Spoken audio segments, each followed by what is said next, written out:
Cavalos das planícies eternas. Ponto de água, local do massacre. Remover uma cabeça normalmente é muito difícil de fazer, a coluna sendo óssea, e tudo mais, e tudo conectado entre si, era necessária uma de duas coisas para funcionar bem. Ou uma quantidade excessiva de habilidade com uma arma que era muito afiada. Ou uma quantidade absurda de força. Aura deu a ordem para remover as cabeças de maneira bastante casual, e Shindai não estava disposto a discutir com a criança real, então eles começaram a trabalhar sem saber muito bem o objetivo do exercício. Shindai, por acaso, tinha de fato a habilidade necessária para decepar cabeças com relativa facilidade, a maior parte de sua tribo. Bem, eram amadores, embora os cadáveres não jorrassem sangue, o corte e a serragem envolvidos causaram uma bagunça muito grande. Os sobreviventes da tribo Flecha Branca observaram enquanto os gêmeos elfos negros casualmente faziam as coisas de maneira muito diferente. Aura se aproximou de um homem morto, chutou-o de costas, estendeu a mão, e agarrou a cabeça pelo couro cabeludo, e com o pé plantado no torso, ela puxou para cima, arrancando a cabeça do corpo com a mesma facilidade com que alguém arranca uma uva. A carne se soltando, e a espinha balançando como um chicote enquanto ela fazia isso. Mare era muito diferente, o pequeno elfo negro de aparência nervosa e expressão ansiosa usou um cajado como um porrete, e arrancou a cabeça com um único golpe, soltando-a, e fazendo-o rolar para longe. Era um método mais limpo do que o de Aura ou dos elfos negros da tribo Flecha Dourada, mas de alguma forma era o mais horrível. Foi preciso pensar para perceber o porquê. Era tão horrível. Era o rosto dele, ele tinha um rosto tão doce, lindo e nervoso, como o de uma criança prestes a dar sua primeira confissão de amor a alguém, e isso nunca mudou, nem uma única vez, enquanto as cabeças rolavam. Os sobreviventes assistiram ao horror com reações mistas, alguns choraram, mas a maioria só conseguiu ficar boquiaberta com a destruição de seus guerreiros. Quando todas as cabeças foram removidas, eles observaram com muda fascinação enquanto as cabeças eram fixadas em lanças, e os mastros cravados na terra como uma floresta retorcida, centenas e centenas deles, e os filhos de nascimento real pareciam estar tratando disso como uma atividade muito comum.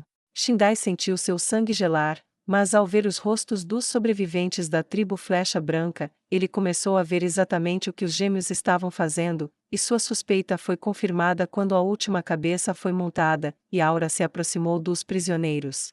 Ela olhou para Shindai, e bastou isso, ele se aproximou, e ficou ao lado dela. Então, vocês estão todos vivos, certo? Aura perguntou. Acenos mudos vieram em sua direção. Eles não estão, certo? Ela apontou o polegar para trás, na direção da floresta de cabeças. Acenos mudos e soluços suaves foram sua resposta. Você tem duas escolhas então. Aura disse para a tribo derrotada. Eles estavam prestando muita atenção. Você pode se juntar à tribo Flecha Dourada, ou pode se juntar à floresta lá atrás. Aura disse indiferentemente. O que será? Ela perguntou. Uma mão se ergueu, e Aura olhou para Shindai, indicando que ele deveria prosseguir. Sim? Shindai perguntou, colocando toda a autoridade que podia em sua voz. Seremos escravos? Uma jovem elfa negra perguntou. Não. Shindai respondeu. Quando ela diz junte-se a nós, ela quer dizer o que parece. Nossa tribo abandonou a prática, vocês serão nossas irmãs, nossos irmãos, filhos, pais, mães, filhas. Seremos um só povo, a loucura do seu antigo chefe não será usada contra você. Ele respondeu, quando sua esposa veio atrás dele, ela passou um braço em volta de sua cintura. Eu sou Shava. Ela disse, interrompendo. Eu não sou, como você pode ver, uma elfa negra, sou do sul, mas sou casada com o chefe, se posso ser do povo dele, você também pode. Outra mão se levantou. Sim? Shindai perguntou. Por quê? Por que você fez isso com eles? Uma voz baixa perguntou, apontando para a floresta. Para que não precise ser feito duas vezes. Aura respondeu. A resposta deixou um rastro de confusão silenciosa. Você entenderá quando a próxima tribo se juntar a você. Ela disse a eles, e olhou para Shindai. Quem é a próxima tribo mais fraca, e onde eles estão? Ela perguntou. A tribo Clube Negro pode reunir 4.000 guerreiros. Ele disse, preocupado. Já lutamos contra eles antes, e embora tenhamos vencido, sempre foi por pouco. Ok, você sabe onde encontrá-los agora? Aura perguntou, indiferente aos olhos observadores dos cativos. Eles estão a 6 horas de viagem daqui, com tempo para os cavalos descansarem. Ele disse. Nada bom. Aura disse com uma pequena carranca. Ela removeu um pergaminho de uma bolsa, e foi até um cavalo morto próximo. Depois de usar o pergaminho, o cavalo se levantou, e ela tinha uma montaria morta-viva. Ela tocou seu nariz com cuidado, e o levou até onde Shindai, sua tribo coberta de sangue, e prisioneiros impressionados esperavam. Você vai levar meu irmão lá, conseguir um representante, e trazê-los aqui. Certifique-se de que seja um representante que possa tomar decisões. As suspeitas de Shindai foram confirmadas naquele momento, e um sorriso surgiu em seu rosto. Ele olhou para Shava, e beijou-lhe suavemente os lábios. Eu voltarei em. Ele olhou para Aura. Quão rápido isso nos levará? Ele perguntou. Você deve chegar lá em 1 ou 2 horas, e voltar mais ou menos na mesma hora, talvez antes. Ela disse depois de pensar por um momento. Ele foi até o cavalo, e montou. Um momento depois Mare montou atrás dele. Ele chutou os flancos do cavalo, e partiu a todo galope. Shindai era um cavaleiro completo. Os elfos negros, como seus colegas do sul, eram famosos por seu arco e flecha, mas acima de tudo, o que seu povo mais se orgulhava era de seu arco e flecha montado. Sua tribo em particular podia se mover com a sincronicidade de um cardume de peixes, como se fossem um único organismo. Eles poderiam cavalgar, e se soltar, atacar seus alvos, e fugir. Se houvesse alguém que pudesse fazer melhor do que eles, ele nunca os conhecera. O fato de a teocracia Slane nunca ter conquistado o norte até as montanhas, preferindo usar sua riqueza de recursos para manter as tribos em um equilíbrio sempre mutável, foi uma prova das habilidades dos elfos negros. Isso, no entanto, era novo. O cavalo morto-vivo não se cansava, não suava, seu coração não explodia por causa da cavalgada excessivamente dura. Tudo o que ele tinha que fazer era acelerar. Do jeito que faria nos últimos 20 ou 30 metros antes de atingir um alvo, mas não parar. Enquanto cavalgava com o estranho e aterrorizante garoto atrás dele, ele contemplou o que sua tribo, ou todos os exércitos de elfos negros juntos, poderiam fazer com montarias incansáveis. A visão foi tão poderosa que ele praticamente desmaiou de alegria. Isso ocupou sua mente tão profundamente que ele perdeu a noção do tempo, e logo se viu sendo abordado por um elfo negro da tribo do Clube Negro. O elfo tinha uma expressão feroz no rosto a princípio, mas quando percebeu que a montaria que se aproximava rapidamente era um morto-vivo, a incerteza, até mesmo o medo, surgiu, e tomou conta de sua expressão. Shindai diminuiu a velocidade de sua montaria para oferecer algum conforto, uma espécie de garantia de que Shindai não cavalgava para lutar contra ele. Em resposta, ele também diminuiu a velocidade. Pela sua aparência, Shindai imaginou que ele era bem jovem, pouco mais de 1 século e meio, na melhor das hipóteses. O cavalo vivo recuou, e não se aproximou da montaria morta-viva, e Shindai viu ainda mais como esse ser morto-vivo, mantido em massa, poderia ser explorado para obter vantagem militar. Ele ergueu a mão, mantendo-a aberta, e livre de arma. Espere, estou aqui em paz. Ele disse o mais calmamente que pôde. O que é essa coisa? O cavaleiro perguntou horrorizado. Se seja legal. Minha irmã fez isso para ele. Mare disse, inclinando-se para o lado para olhar para o cavaleiro. O cavaleiro viu os olhos heterocromáticos, e imediatamente desceu do cavalo. Ele caiu de joelhos, e olhou respeitosamente para o chão abaixo. Peço desculpas pela minha grosseria, eu não sabia. Está tudo bem, mas seja mais gentil da próxima vez. Mare disse ansiosamente. Posso perguntar quem são vocês dois? Ele perguntou, permanecendo de joelhos. Eu sou Shindai, chefe da tribo Flecha Dourada, este é Mare, do Reino Feiticeiro. Estamos aqui em uma missão de diplomacia, leve-nos ao seu chefe imediatamente, o assunto é de alguma importância. Ele disse. Mare observou em particular que, embora lhe faltasse a senhoria impossível de seu próprio mestre, a voz de Shindai ainda era confiante e autoritária, como a de um homem acostumado a ser obedecido. Certo. O jovem guerreiro disse, levantando-se, montou novamente em seu cavalo, e girou. Chegar ao acampamento não foi difícil, sua tribo era migratória o ano todo, e mantinha apenas alguns batedores ao alcance para observar possíveis ameaças enquanto se moviam. Com uma escolta do Clube Negro, nenhum outro barrou o caminho, e foi só quando chegaram à frente da coluna, e a montaria morta-viva foi reconhecida pelo que era que a consternação se seguiu. A coluna tinha 20 cavalos de largura, e quando o cavalo morto-vivo se aproximou, todos os 20 pararam, e tentaram recuar. Isso foi especialmente problemático dado que alguns daqueles cavalos estavam puxando carroças. A migração tribal foi subitamente presa.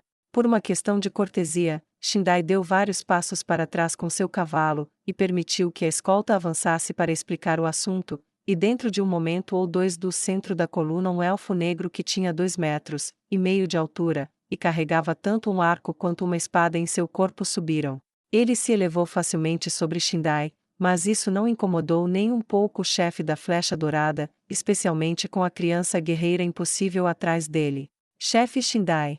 O chefe do Clube Negro disse em saudação, ele não desceu do cavalo, a tribo deles vivia mais na cela do que no chão. Ele levantou a mão com a palma aberta. Chefe Subot. Shindai disse, levantando a palma da mão aberta em troca. Suas vozes eram frias uma com a outra, mas nenhuma delas era abertamente hostil. Quem é esse atrás de você? Subot perguntou rispidamente. Mare colocou a cabeça para o lado novamente, e olhou para Subot com brilhantes olhos reais. Eu sou Mare, do Reino Feiticeiro. Ele disse. Já ouvi falar disso. Subot disse com uma voz neutra. Mas o que vocês dois estão fazendo aqui? Ele perguntou.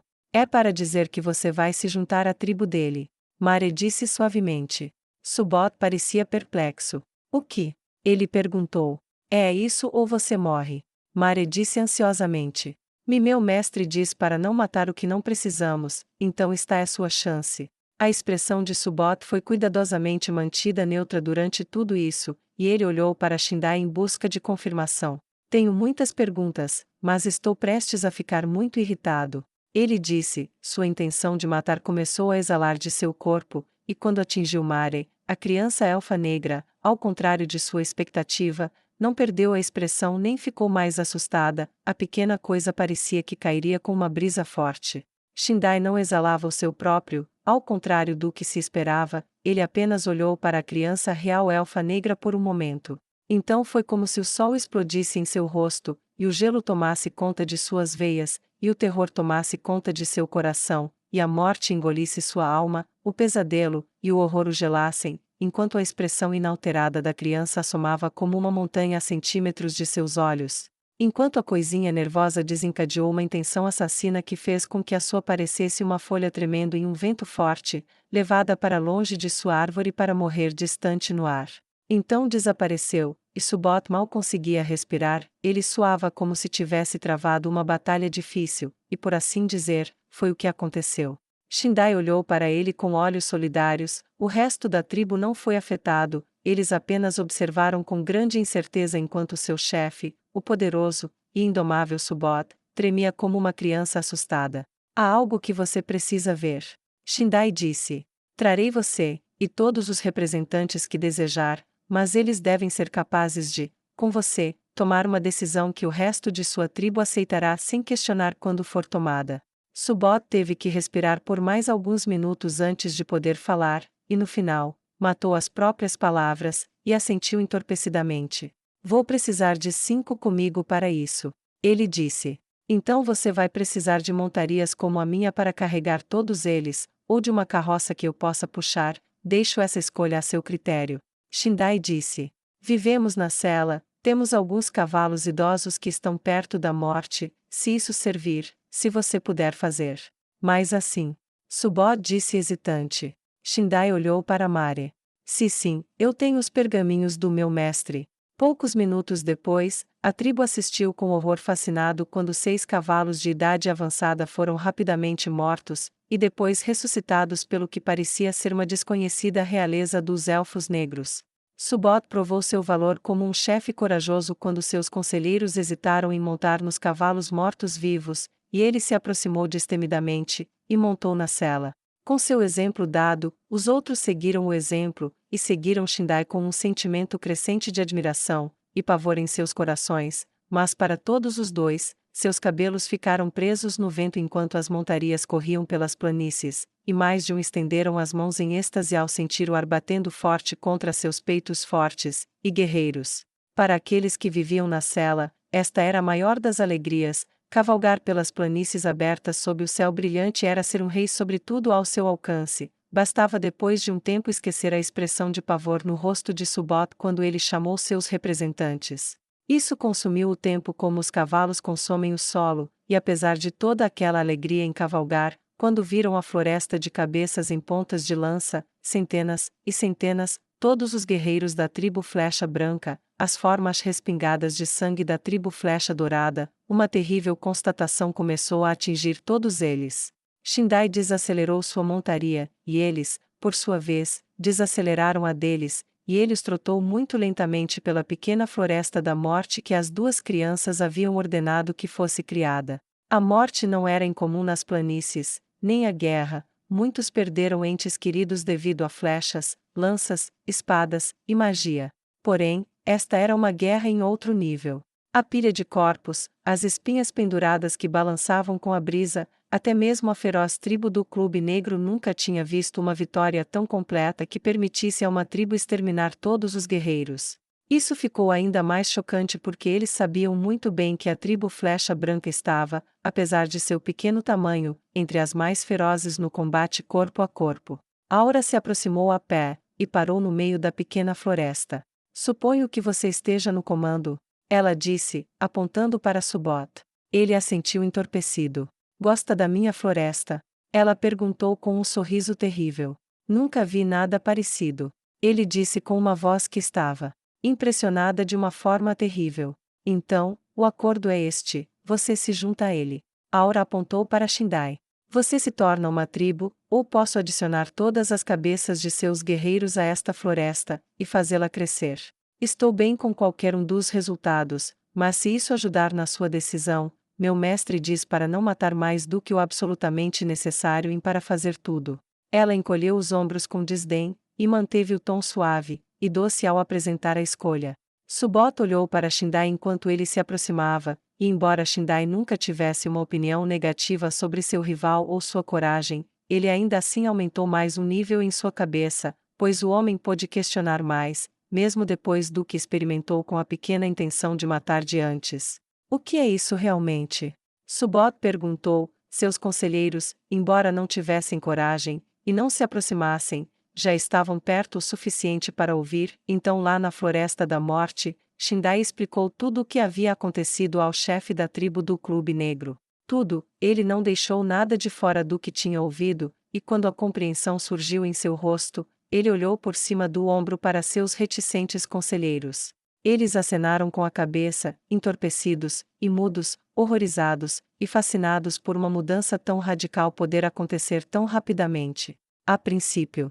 Mas como Aura explicou mais adiante, inserindo quase trivialmente a intenção de destruir completamente a teocracia Slane, a libertação de seus primos do Sul, a prosperidade daqueles que estavam caindo sob o governo do Rei Feiticeiro, seu horror mudo foi misturado com desejo ambicioso. A teocracia Slane era desprezada pelos Elfos Negros, mesmo por aqueles que aceitaram sua ajuda. O fato de que os agentes da teocracia sempre trabalharam para manter as tribos dos Elfos Negros do Norte fracas, e colocadas umas contra as outras não passou despercebido a ninguém. Todos sabiam disso, mas ninguém jamais poderia imaginar uma forma de garantir a unidade ou impedir que isso acontecesse. Os poucos que tentaram foram derrubados por usurpadores ou assassinados, mas agora, aqui, diante deles estava uma chance de encerrar esse ciclo para sempre. A Floresta do Horror sublinhou o poder transformador do par de crianças, que ainda parecia impossível, mas eles não podiam negar a realidade que tinham diante de si. Finalmente o rio de palavras parou, e Subhot fez o impensável para um chefe que vivia e governava na cela, desceu da montaria, e aproximou-se de Shindai, estendendo as rédeas do cavalo. Minha tribo é sua, meu povo é seu. Coloque-me ao seu lado, lutarei ao seu lado, coloque-me nas suas costas, eu a protegerei, coloque-me na sua frente, serei seu escudo. Minha tenda estará ao lado da sua como um irmão, nossa rivalidade acabará, e nossa unidade começará. Apenas trate meu povo como você tratou o seu, e nunca vacilaremos. Subodh disse, e seu tom de voz era de reverência, imaculado pelo medo que Shindai tinha certeza de sentir. Shindai, sob o olhar atento de sua tribo, tomou as rédeas com uma reverência igual à do Subodh, embora suas tribos muitas vezes lutassem entre si, cada chefe exibia mérito aos olhos do outro por inteligência, coragem e boa administração. Se não fosse por um acidente de nascimento que nos fez crescer em tribos opostas, teríamos sido como irmãos. Disse Shindai. Agora, com isso, tudo é feito como sempre deveria ter sido, cavalgaremos pelas planícies juntos, você estar entre nossos mais velhos, meus conselheiros, meus líderes de guerra, onde cavalgamos, cavalgamos juntos, onde lutamos, vencemos juntos, até que as planícies reivindiquem nossos ossos. Aplausos selvagens vieram da tribo Flecha Dourada quando uma nova vitória foi conquistada. Atrás de Subodh, seus conselheiros do Clube Negro estavam visivelmente relaxados, e sua tranquilidade não foi perdida pelos servos de Ainz ou Algon. Aura se permitiu um sorriso satisfeito. A combinação de terror abjeto e a oferta de poder quase absoluto, e a promessa de destruir um inimigo há muito odiado, combinaram-se em uma trifeta que mais que dobrou o número à sua disposição. A tribo Clube Negro estava agora firmemente plantada onde precisava estar. Agora, para a próxima questão em questão. Aura disse, e se aproximou dos prisioneiros. Você já se decidiu? Ela perguntou. Aqueles que desejam se juntar à Flecha Dourada, levantem-se, aqueles que não desejam, apenas fiquem aí. Ela disse com uma voz de morte silenciosa. Shava se aproximou, e ficou logo atrás de Aura. Venha comigo, se você estiver conosco. Ela disse com uma voz terna e simpática, e aqueles que estavam de pé saíram do círculo ao qual estavam confinados, e para surpresa de ninguém que tinha acabado de ver tudo o que aconteceu nas últimas horas, não houve resistências para adicionar à floresta que Aura e Mare plantaram.